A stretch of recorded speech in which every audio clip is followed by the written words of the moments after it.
Wow, so like the one time you have to read a script, you know what Hello everyone, nice to meet you. My name is Julia and I work with Run for Office. I'm the outreach person. And so before we invite the amazing, honorable Meena, who we're very happy to have here with us today, I'll just read a bit of her bio and then we can get started. So Meena is an advocate for education, health equity, and civic engagement. She's run mental health education workshops for 13 plus years for youth, parents, newcomers, and educators. She's raised over $105 million in funding for tech-integrated health and education projects in Waterloo region, and was the youngest and first Muslim elected official in Waterloo region in 2022.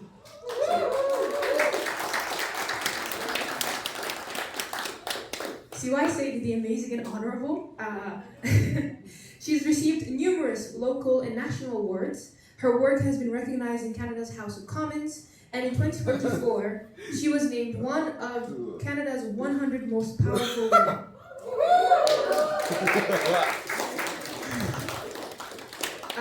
And she currently serves as the Vice Chair of Waterloo Region District School Board, making governance decisions to drive strong education, skills, and well-being outcomes for 64,000 plus students across 123 schools.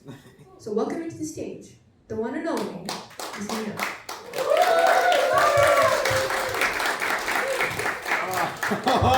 Thank you. His intro had me blushing and sweating a little bit. There was no point at which I knew where it was gonna go. It was very, very kind and thoughtful. And thank you so much for the lovely introduction, Lulia. Hi everyone, my name is Meena Waseem, and I'm the Vice Chair of the Waterloo Region District School Board, which is our region's public school board here. Today, I think this presentation really covered the challenge that we're facing. So what I'm gonna do is tell you my story. And my story in Waterloo region, we're gonna take a little leap back in time 6 years ago when I was approaching the end of high school. So in 2019, I had the honor and privilege of receiving one of Canada's largest undergraduate scholarships valued at $100,000. It was called the Lorenz Scholarship for anyone who has siblings or friends in high school. And what came with this scholarship, this amazing investment opportunity, was the chance to go study at any university in the country. For someone who had immigrated to Canada in just 2008, who grew up close to the border between Afghanistan and Pakistan and had seen a lot of refugee camps, violence, and displacement, and for someone who then moved to Canada and grew up in government housing in the types of neighborhoods that frequently make reports and news in the region, this was a pretty big deal for my family and I. It was life-changing. It was an opportunity fund, minus the black part, but it was an opportunity fund for me. And one of the cool things that came with this scholarship was that there were a number of media agencies and reporters who reached out and they wanted to talk with me about my journey. And so I remember all the conversations kind of going the same way, where it would be like a nice reporter reaching out, we'd have about a 30-minute conversation, and they'd ask questions along the lines of, like, Meena, tell us about the work that you're doing, it's awesome, we saw your bio on the scholarship's website, what are you gonna do next? And the conversations would always go lovely. But there's one conversation that I don't think I'm ever gonna forget. It started the same as all the others. It was like, hi Meena, nice to meet you. I'm a reporter from so-and-so and love the work that you're doing, read about it, on the scholarship's website. And we had this lovely conversation where I'm telling the reporter, yeah, like I do some mental health workshops in the region. I really think newcomers need to know how mental health resources here in Canada work. It's important. Then I talked about, working with refugee communities on housing and, career development support. And throughout this entire conversation, that was the bulk of what we focused on. But then the reporter asked a question and they said, oh yeah, by the way, I noticed in your bio on the scholarship's website that it says you were part of your high school's band. Tell me about that. And out of this maybe 30-minute conversation, I answered in like a minute saying, oh yeah, I wasn't very good, believe me, I was not talented, and probably the band director did not want me there. But I just joined because I wanted to try something new and get out of my comfort zone, and I wanted to just have permission to be bad at something for once. And that was my place to go trial and error. So that was my experience with band. Anyway, we wrap up the conversation, it goes great, and then a few days later, I start getting a number of texts from teachers, friends, people in the community who know me, and they're like, hey girl. And I don't know about you guys, but if a text starts with, hey girl, there's a couple of connotations with that, and they're not always good. And I kept reading, and the conversations and the texts that I was getting were like, links to that article that the reporter had recently wrote. And a number of my friends and community members that I knew, they were asking how was this interview? What was this experience like? And so I clicked the link and I started reading through it, and the entire framing of the article was Meena Waseem joins high school band because her cultural background doesn't allow women to play music. I know, it's like I just saw someone laugh, and I agree because I read it and I was like, this is not my story. It might be someone's, and I empathize with that deeply, but it was definitely not my story. And it was that experience in particular that really showed me that even if you have excellence, even if you're given opportunity, sometimes when you step into those spaces of excellence and opportunity, others around you will not be ready to receive you because the only narratives that they know about you and the communities that you come from are all framed in negatives. They're framed in displacement, violence, distrust, and a lack of focus. And I remember thinking, no way is this article diminishing years of hard work, a really cool opportunity for my future through just this type of framing. And at the time, I remember thinking to myself, I should have spoken up and I should have said, please revise the article or take it down, but I didn't. And can you guess maybe why I didn't? Let's get some audience participation. Let me see a hand. Why do you think Meena, who was 18 years old at the time, was like, I'm not telling this reporter to change or take down this article? Thoughts? What's your name and give me your thoughts? Well, because you wanted it to show an example that that's not all you are, and you wanted to show like others who might have been in that scenario that it could be an example. Good, you're getting kind of close, but the thing is, I didn't really do anything about it. I let the article stay up. So maybe we'll go to you here. Can I get your name? I'm Ada, and if it was me, I wouldn't do anything because I wouldn't believe that I would change anything. It would change anything. The perception of people, in our mind, our perception of people is that they will see us as newcomers, refugees, Middle Easterns, hijabi, this and that, and it's not gonna change. So I would just not take action because I thought that would. Yeah, so a feeling that nothing is really going to be different even if I try was on that list. Other reasons that I didn't bother was because I thought, I'm just lucky to be given this opportunity to even have an article written about me. I was like, you know what, Meena, at the end of the day, you should be grateful that someone cared enough to write about you. Many people don't get that opportunity, so why bother advocating to try and change it? And I'm sure this is the experience for many of you too, where you work very hard to get into a room, and once you're in that room, it's, okay, I'm gonna put my head down and just prove myself here, and everything else that comes after, I can take it. So that was kind of the mindset that I had. And then it led me to my university experience, which was all the way in Queen's University in Kingston. Kingston is important to talk about in this situation, not Jamaica. It wasn't like the fun dance kind. It was the predominantly white campus kind. And the experience that I had at Queen's University personally overlapped with when George Floyd and the BLM movement was having a massive resurgence on social media. And I remember at the time, because it was a pandemic, everyone's online, everyone's checking their socials, and everyone was talking about BLM and George Floyd, everyone except for my communities at Queen's. the program that I was in, the faculty I was around, silence. Absolute silence. And so at the time, despite not being a Black student, I worked with other racialized students. There was, by the way, only like 3 Black students in my program. So, we kind of had to form a coalition in that sense. But we worked together to raise awareness about underrepresented students' experiences at Queen's University. We created a page called Stolen by Smith because the name of my program was the Smith School of Business. And this account was an Instagram account inspired by another account called Black at Harvard Law, which documented the experiences of Black students at the Harvard Law School. And what we never could have anticipated is that that Instagram page, Stolen by Smith, in Canada, went absolutely viral. In the span of just a week, we went from 0 followers to over 50,000 followers. The growth was insane. We started getting media inquiries. Our administration was like, please take this down. There was a lot happening. And yet students had so many stories to tell, and not only just students, but alumni. And then we had former faculty members who had chosen to leave the institution for similar reasons to the experiences that students had had.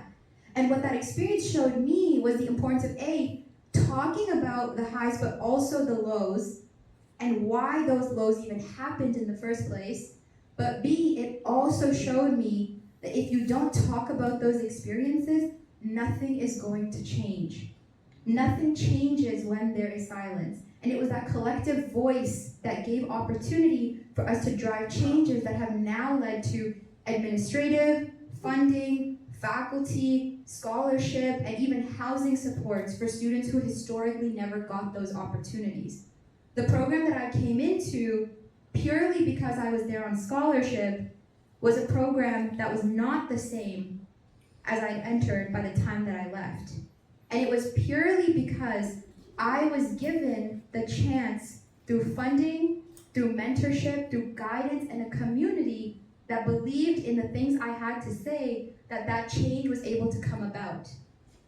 And I'm sharing this with you right now because I think in this moment, when you're sitting in a hub like this, you don't truly, deeply, on a molecular level, feel how it's going to alter the course of your life. It's the people around you in this room that when you decide you're going to sign up and run in an election, that are going to show up. It's the people in this room when you're going to go door knocking and you're going to be scared and your palms are going to be sweaty, knees spaghetti and all that. These are the people that are going to be beside you. It's these same people who, whether they have a lot to give or not a lot to give at all, they're going to give something. It's because you're building that community here right now.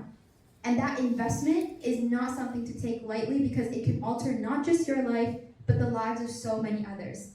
And my journey into Queen's through a scholarship instilled in me the importance of paying it forward. And so I decided to come back to the Waterloo region while I was still an undergrad student at Queen's University in Kingston, 4 hours away from Waterloo.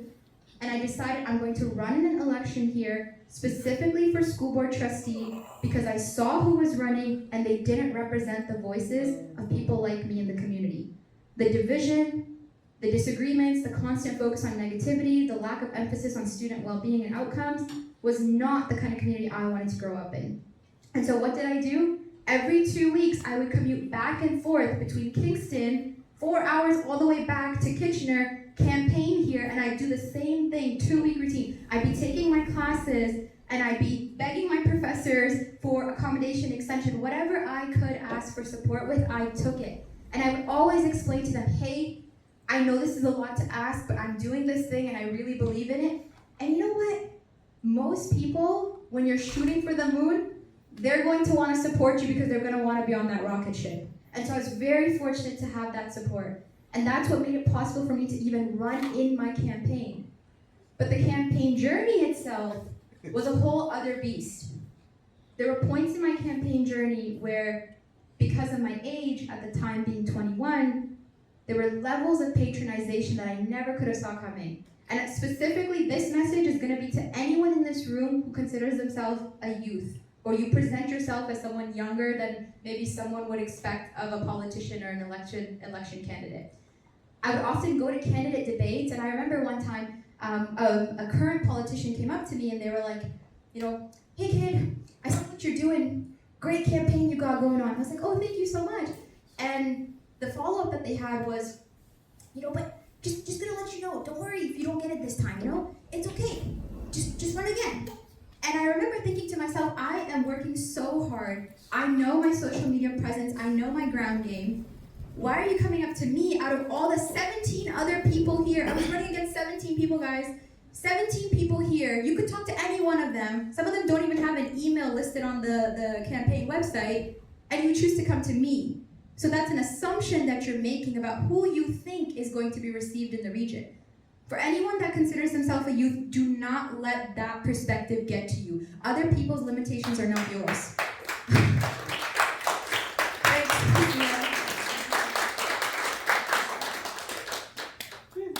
But then there was the element of simply being, I don't know what it is. There's a little cloth on my head that sometimes people get a little, nervous when they see it. That played a big role in my election experience. At first, it felt kind of subtle. This was still, a semi-pandemic era. People were still wearing masks. And so when I went door knocking, guys, if you ever feel like, oh guys, I'm too ugly for a camera, I can't put myself on a billboard, I can't put myself on a plaque or whatever, like a lawn sign, just know, when I was going door to door, I was going like this. Max. It was my eyes. It was literally just my eyes. So my personality was fully carrying me through those door knocking campaigns. I'd show up and I'd be like, hi, my name's Meena, Waseem, I'm running for school board trustee. And can you imagine the kind of responses I would get? Confusion, genuinely fear of, oh my God. But I cared about safety, and I know there's a lot of controversial opinions on this, but to me that was important. And I couldn't afford to get sick when I'm like, I have to go travel back, then I have to go back here. I have a tight schedule, I felt like Beyonce. I was like, I only have 24 hours in a day, the same 24 hours as Beyonce. Anyways, all that to say, the visual aspects of navigating the campaign and the bias and prejudice that came with it, do not let that get to you. If me as a 5-foot-tall hijab-wearing woman with just her eyes and her personality could do it, you can do it. I'm telling you right now, it's your personality and your character and the people you know. Yes, it's true. And this message is specifically meant for anyone in this room who identifies as a woman, as a female, okay? I'm saying this specifically to you because there is a higher statistical likelihood that you are more hyperfixated on your body image and the way that you present in front of a camera, in front of a crowd. And I'm telling you this because the research backs it up. Do not let flab on your stomach get to you. Do not let your thighs, do not let your hair, the way that your skin looks, you do not need to have poreless skin, for crying out loud, to run in a campaign. So please, this message specifically was supposed to be for the women in this room. And then one last one I'll add. Thank you. And the last thing that I'll add for specific targeted messaging is for anyone in this room who is genuinely scared from a safety element to put yourselves out there. You've probably heard from speakers about their experience, going door to door, the safety concerns that can come with it. And you will be hearing some really powerful stories from the upcoming speakers as well. I've heard Colleen talk about her and her husband's experience and the time that he got the cops called on him when he went putting up lawn signs at night because people thought he was a trespasser as a black man. Meanwhile, he's putting lawn signs up for people who volunteered to have them on their lawns, There's elements to this that are absolutely racialized, and it will come with real threats to your safety. And again, I'm not jacked. As you can see, there's not a lot going on. I wish there was. But I really do, and I'm trying. I'm really trying. But there was one experience I had where I remember it was in the Activa neighborhood of Kitchener specifically, and I just delivered a round of lawn signs in that neighborhood, and the next morning I get a call from one of my close friends since middle school, and she's like, hey Meena, did you give me my lawn sign?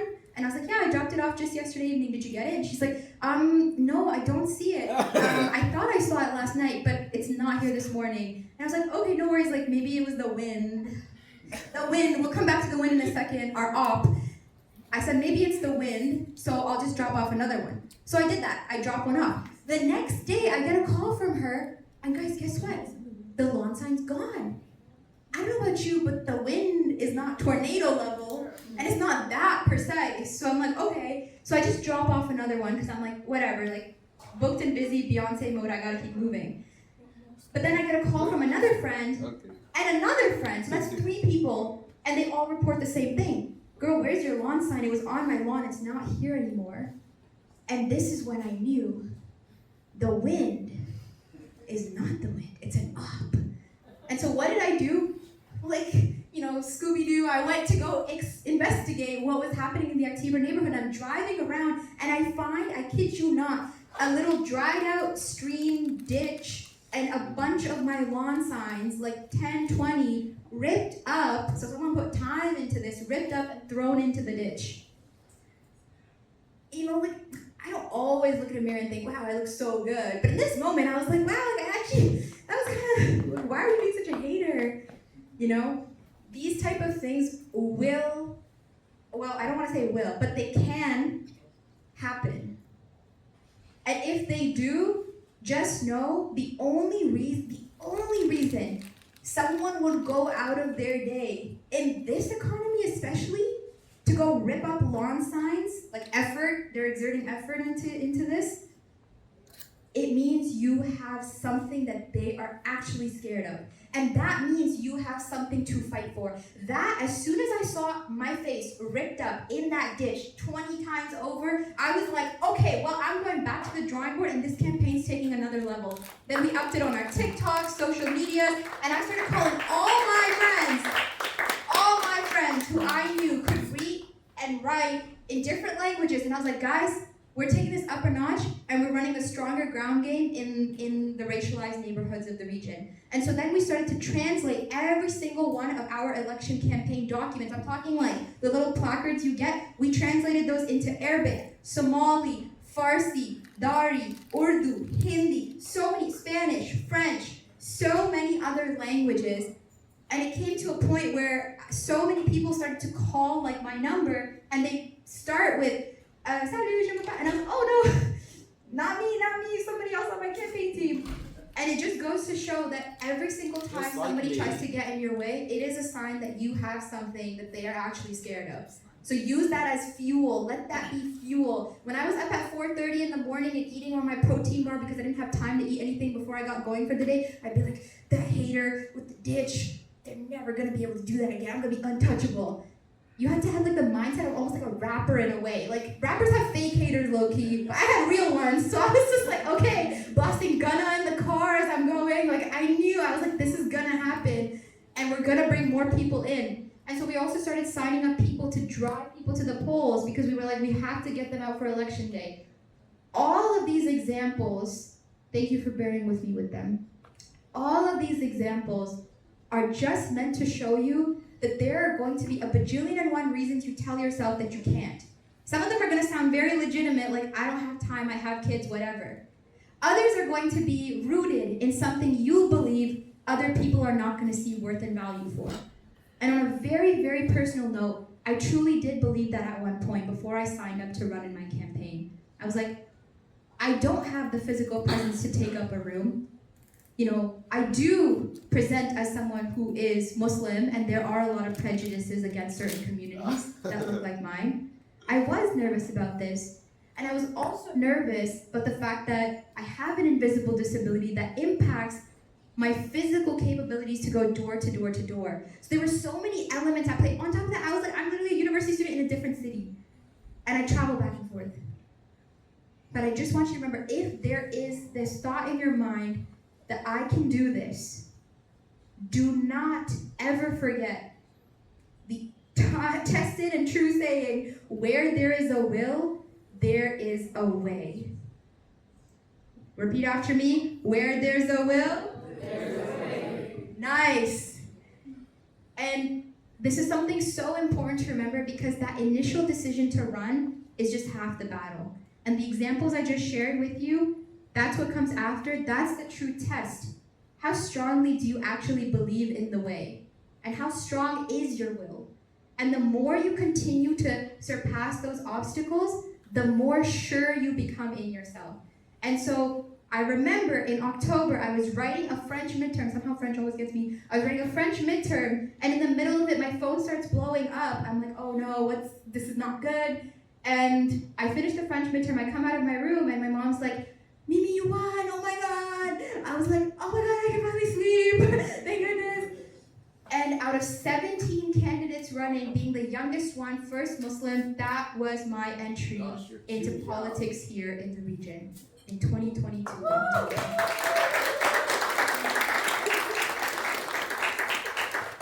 Thank you. So that's the spiel. But I was told that there might be some questions from the audience.